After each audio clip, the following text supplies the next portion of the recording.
По завершении съемок «Широко закрытых глаз» Кубрик умирает в возрасте 70 лет.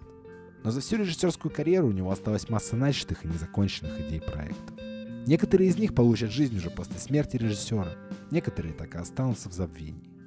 Я лишь упомяну самые значимые и известные из них. «Наполеон», про который я уже рассказывал в предыдущих видео, был заветной мечтой, своего рода опус магнум.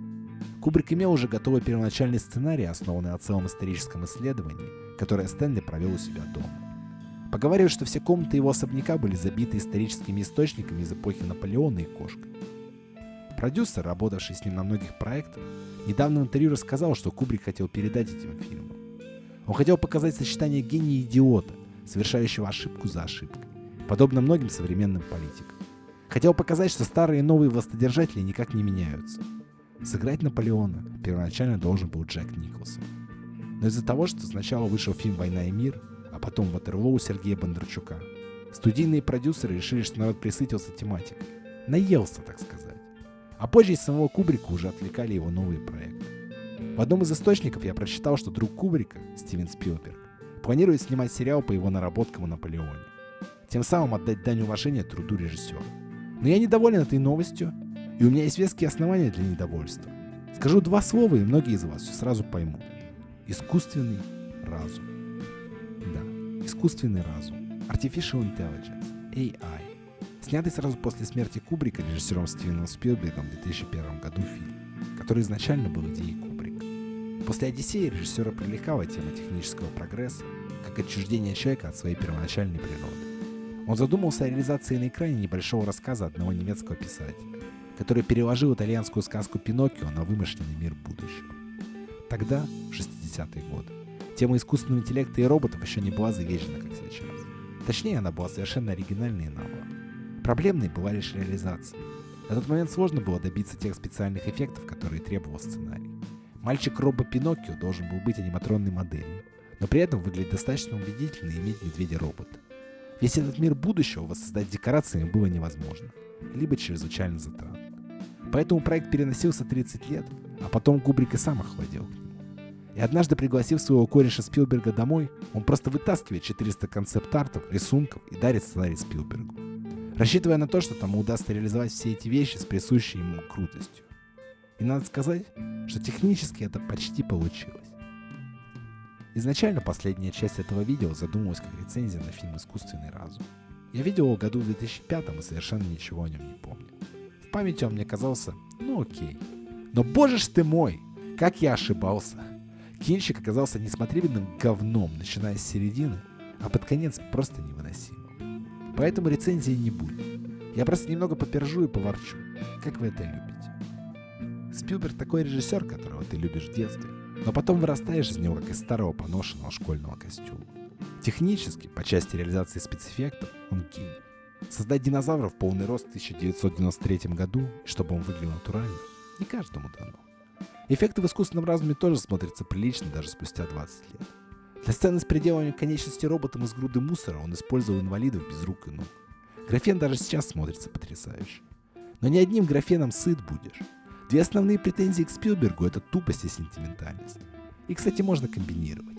Сентиментальная тупость или тупая сентиментальность. Как уж вам больше нравится. Прямолинейность сюжета и его желание максимально вытянуть из зрителя эмоцию — это то, что мне не нравится в его фильмах. Взять финальную сцену «Спасти рядового Райана». Мало кто будет спорить, что плачущий старик у могилы павших товарищей не трогает за душу. Но это же запрещенный прием, так делать нельзя. Это слишком просто. Как бить сразу в пах в драке. Эффективно? Возможно. Но достойно, красиво, эстетично? Едва ли. Так и в разуме десятки сцен, которые кричат нам: «Сопереживайте роботам, они живые, как и мы!» Нет, блядь. Я не плачу от сломанного тостера, я покупаю новый. Там, где Кубрик хотел оставить аккуратное сравнение с Пиноккио, Спилберг пихает нам это дерьмо прямо в лоб на протяжении всего фильма. Дэвид, это как Пиноккио, смотрите, сопереживайте. Ведь Хайли Джоэл Осмит такой милашка. Ой, тьфу. Когда два режиссера дружили, все отмечали их различный взгляд на жизнь. Кубрик не верил в то, что человек способен меняться, а Спилберг, наоборот, был таким цундели, жизнерадостным и верил в изменение человека. Поэтому тут уж вам решать, кто для вас ближе.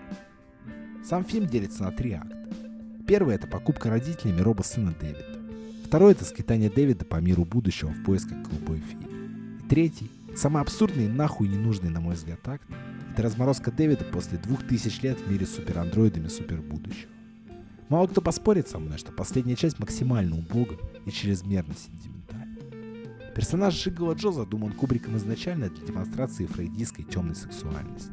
Сама история запрограммированной любви к матери должна была быть олицетворением мифа об Эдипе.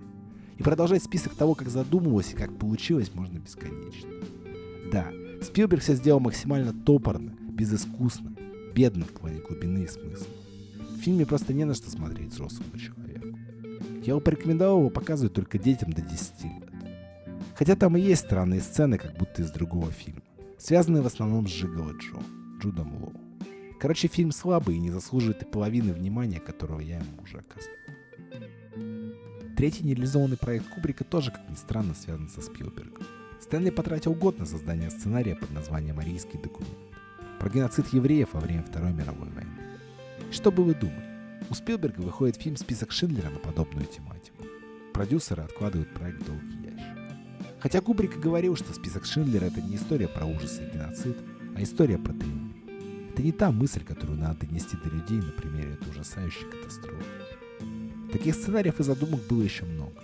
Как у любого творческого человека, у Кубрика была масса идей, но, к сожалению, человеческая жизнь ограничена и скоротечна. Посему в эту рубрику в будущем попадут все ваши любимые режиссеры. Без исключения. О Стэнли Кубрике ходит еще множество занимательных слухов и историй.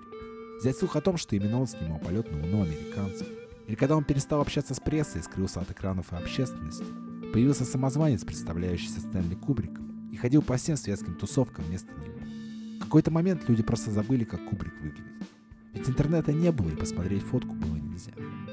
Многое я еще не рассказал, за что извиняюсь. Как извиняюсь заранее за любые неточности и проебы по фактической части. Благодарю вас за внимание. И тот, кто досмотрел до этого момента, может считать себя моим другом. See you. Автор идеи — Сам Щит.